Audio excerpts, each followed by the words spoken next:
Channel 4, the local station. News 4 Jax starts right now with a breaking news alert. We're following a local breaking news alert on the west side. A deadly crash has shut down part of I-10. This is affecting traffic between US 301 and Cecil Commerce Center Parkway. Traffic is being diverted, and Channel 4's Elizabeth Campbell is live along I-10 with the latest. Elizabeth.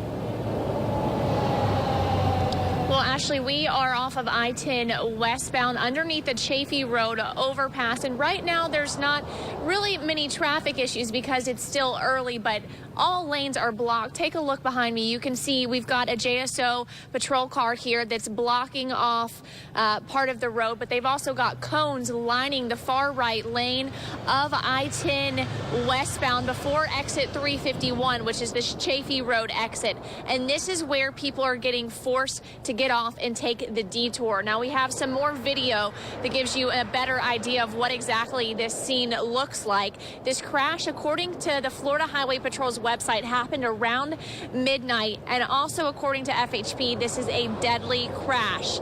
Now again, all lanes eastbound, and well, it looks like the eastbound lanes might be open. No, never mind. Sorry about that. It's a little confusing out here, but all lanes are closed eastbound and westbound. Eastbound side, it's between US 301 and Chafee Road is closed, and on the westbound side between Chafee Road and Cecil Commerce Center Parkway closed. Now, I also want to show you a different view from our DOT camera. This gives you a better angle from an up above level, and you can't really see as much. And right now, the reason you can't see much is because it's so early, because there's not much traffic. But as the morning progresses, you will be able to see more traffic picking up in this area, especially from those DOT cameras. Now, for alternate route, you can take Beaver Street. It runs parallel to I-10. That's about the best bet you're going to get. So if you're heading to this direction around I-10 and Chafee Road, avoid this area because you're going to be detoured anyway. If you are going to be on I-10, eastbound traffic is being diverted onto West Beaver Street, and westbound traffic is being diverted onto Cecil Commerce Center Parkway. But again, your best bet is to take your alternate route, which is Beaver Street. We're going to remain here throughout the morning, and we'll keep you posted on when these lanes open and give you any update that we learn. For now, reporting from the west side, Elizabeth Campbell, Channel 4, the local station.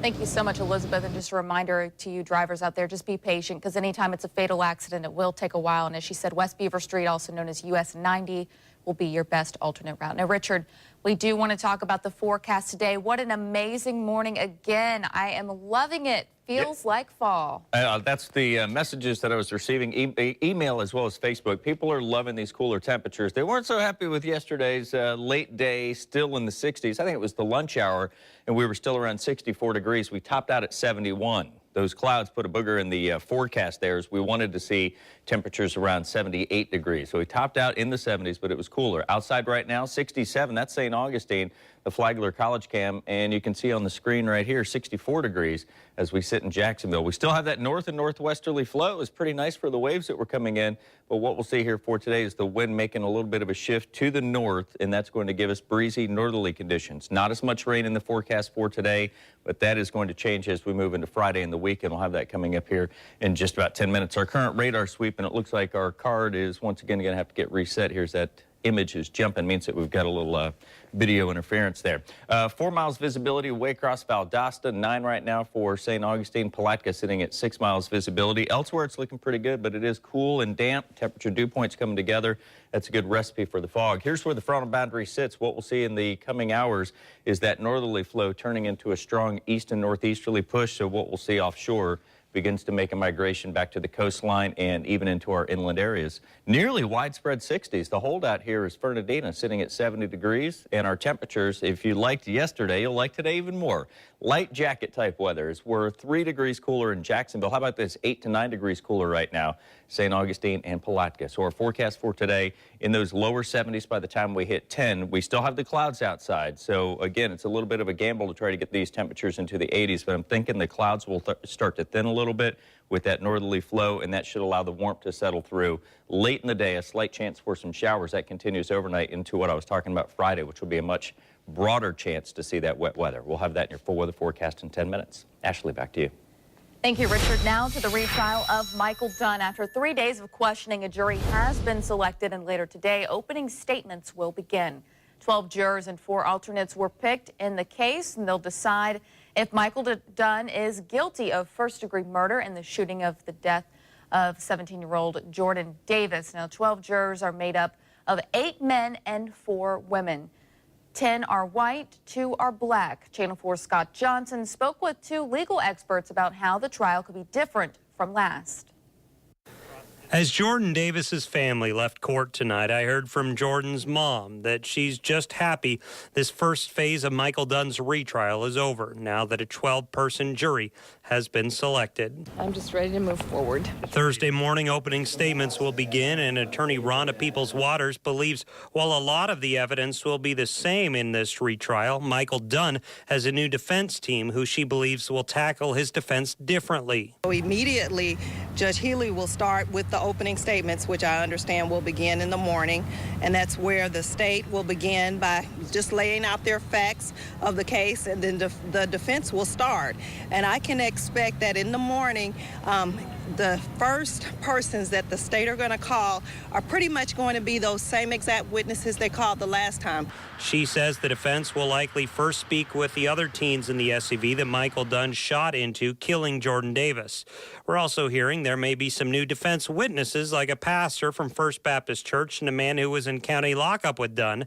Randy Reep is a local attorney who feels by week's end we'll get an idea of how fast the trial will move. I think you'll see Judge Healy, based on the pace of the trial, decide whether or not we'll continue the trial through the weekend. I have a feeling if he thinks we can get there, he'll keep the train moving. If it looks like we're at a stopping point, he might let the jurors have at least a portion of the weekend off. So opening statements will begin later this morning. Then the 12 jurors and the 4 alternates will become sequestered. Downtown at the courthouse, Scott Johnson, Channel 4, the local station. We'll stay with News4JAX for continuing coverage of the trial. We'll have live streaming of the Michael Dunn retrial from inside the courtroom. We will also have an online discussion that you can be a part of. You can find both on our website, news4jax.com. The 26-year-old man convicted in last year's deadly bonfire beating will spend 5 years behind bars. A judge sentenced Christopher Hoffman yesterday, a month after he was found guilty of felony battery in the beating death of 19-year-old Ryan Ford. It happened at a bonfire party on private property on Old St. Augustine Road near Baptist Medical Center. And during the trial, prosecutors said Hoffman was responsible for Ford's death, but the jury decided prosecutors couldn't prove Hoffman threw the fatal punch. A Ford family spokesperson says that they are pleased with the verdict. We definitely think it's a more serious charge. We really were with the state's attorney's office with the second-degree murder charge because of the severity of the way that Christopher Hoffman beat Ryan to death with his bare hands for no reason at all. And there's nobody that should die that way.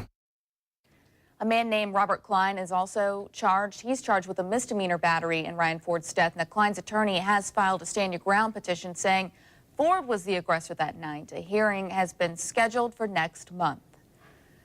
And a Murray Hill home is being repaired after tree trimmers sent a tree crashing through the roof. A woman who lives there is 7 months pregnant. She says she's staying in a hotel for now. She gave us a look at the damage. She says her fiance alerted her that a tree was being cut down, and she says she's just glad she wasn't inside the home at the time. There's no telling what could have happened with me or the baby.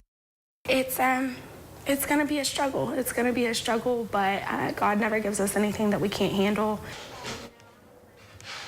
Williams says the American Red Cross is helping her out. She's been given a hotel room for 3 days, but she's unsure right now where she'll go after that. Well, have you bought the new iPhone 6? If you have, you know the screen is a little bigger. And that's why one company developed a finger enhancer. It'll help you manage the big screen. We'll explain how it works coming up in today's Talkers. And police arrest the man they say is a suspect in the disappearance of a missing University of Virginia student. Where they found him, that's next.